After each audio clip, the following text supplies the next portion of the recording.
Welcome back. As promised, let's get the management of Godawari Power. The board has approved a stock split in the ratio 1:2. They also withdrew a couple of proposals. To discuss this and more, we do have Abhishek Agrawal, the executive director of the company, joining in.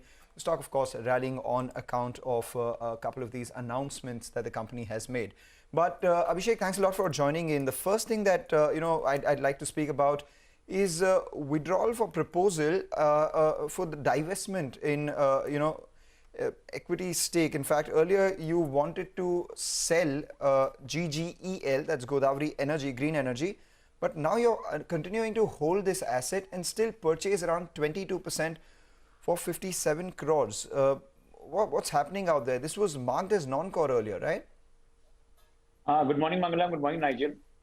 Yeah, as you rightly mentioned, it is non-core still at the moment. But, we were at a very advanced stage with the potential buyer. But after the report of due diligence, the valuation which he wanted to give us, we were not happy with that. And at the same time, company got debt-free. So, there was no need for urgent cash requirement. We thought, let's withdraw the proposal.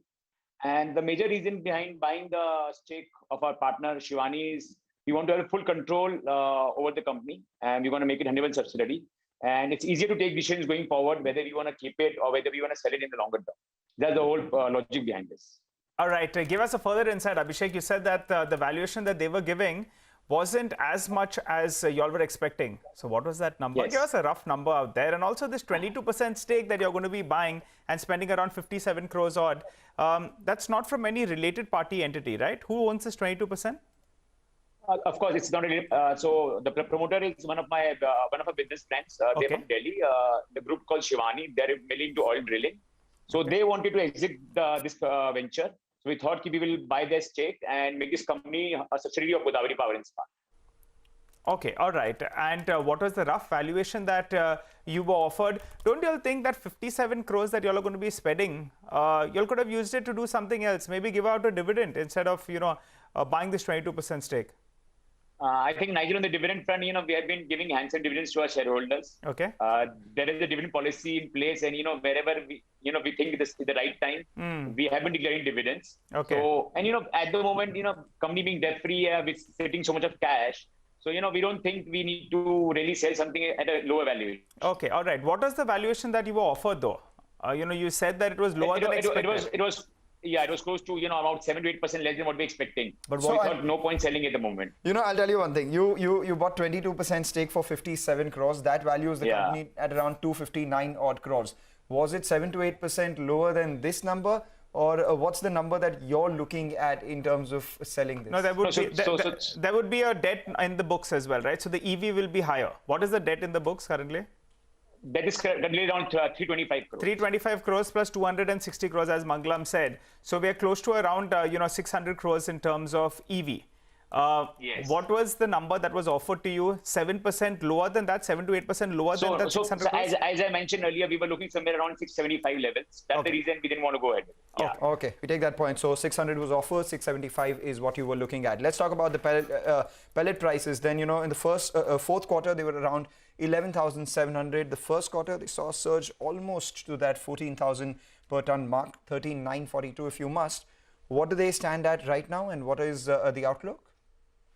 See, currently, the domestic levels, as you all know, the iron ore market internationally has collapsed in the last almost 6 to 7 weeks. It is down by almost 40%. This sudden fall, of course, nobody expected. Of course, there was correction happening, but the sudden fall, nobody expected. But still, we are very well placed at the moment because we always have, future bookings in hand. And with higher grade production going up on monthly basis due to our increasing capacity of the mining, so we are very well placed at the moment in compared to other peers in the market for pellet. So they've fallen by 40%. Are they close to around that 8,400 level? No. So the domestic prices are around 11,500 levels. Okay. And on the export side, we are only exporting the high-grade pellets now, which give us a better realization by almost $30. So the export realization will be somewhere around 12,000 rupees on the high-grade side. Okay, all right. So from around, on an average, for this second quarter, realization should be at around 13,000 rupees. Is that fair to say? Yeah, 13,500 rupees. Okay, yeah, exactly. And you'll also be covered, right? Because you get into forward contracts. Now, you would Yes. lock at some of these contracts between anything between, I'm guessing, between around 14,000 to around 15,000, 15,500 as well. Till when are you covered at the higher prices, or from when will you start getting, this 11, 12,000 rupees that you're talking about? Till October, till November, till when? So on the domestic side, we have started realizing the current levels from September onwards. Okay. On the export side, we are still covered till October. I think in October end, we'll start realizing the current valuation of 12,000 rupees. Okay. All right. So do you still stick to your EBITDA guidance of 1,600 crores? As I said earlier, mentioned earlier also, on the conservative side, yes, I still stick to my guidance of 1,600 crores, definitely. 1,600 crores. Earlier it was looking like very achievable, but we know these commodity markets, they move around. Something goes on in China, and then it becomes a little difficult. But we'll take that point. Final question is, you all have been laying out a capex, I think, of around 3 to around 4,000 crores odd. Have you all got a firm number now about how much you're spending? And also, how will you fund it? Some part of that will come from internal accruals, but you're not looking to tap the markets? No QIP on the cards? At the moment, we are not looking to tap the market. On the capex front, that is still work in progress, because for us also, it's a very new field going into the primary route of blast furnace.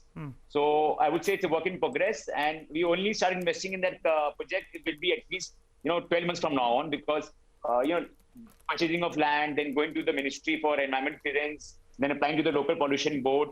So there is still 12 months where we will start investing in the company.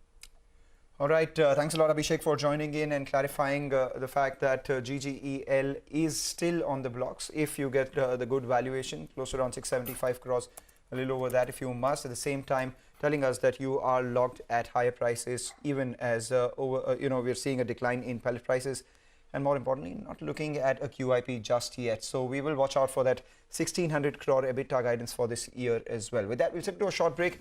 And as we do that, here's something that you, our viewers, must take note of. CNBC-TV18 and the National Stock Exchange have come together to promote investor awareness through a special campaign called Informed Investors.